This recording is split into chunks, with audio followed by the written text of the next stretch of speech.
उस सुंदर युवती को देखकर मेरे मन में विकार भी उठे थे, वे भी पढ़ लिए गए होंगे।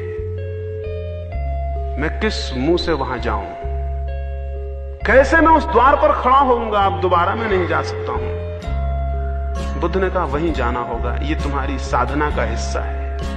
इस भांति तुम्हें विचारों के प्रति जागरण पैदा होगा और विचारों के तुम निरीक्षक बन सकोगे। मजबूरी थी, उसे दूसरे दिन फिर जाना पड़ा, लेकिन दूसरे दिन वही आदमी नहीं जा रहा था। पहले दिन वो सोया हुआ गया था रास्ते पर, पता भी ना था कि मन में कौन से विचार चल रहे थे। दूसरे दिन वो सजग गया, क्योंकि अब डर था।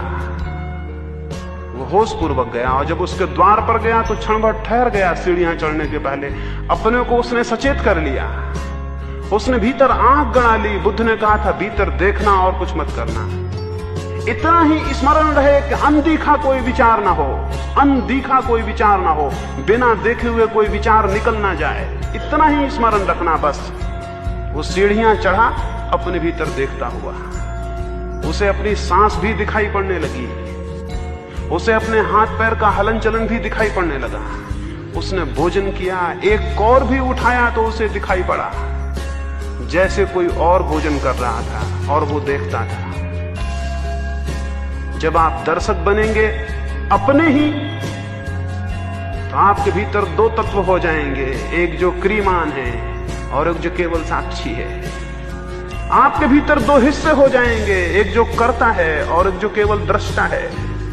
उस घड़ी उसने भोजन किया, लेकिन भोजन कोई और कर रहा था और देख कोई और रहा था। और हमारा मुल्क कहता है और सारे दुनिया के जिन लोगों ने जाना है वे कहते हैं कि जो देख रहा है वो आप हैं और जो कर रहा है वो आप नहीं है।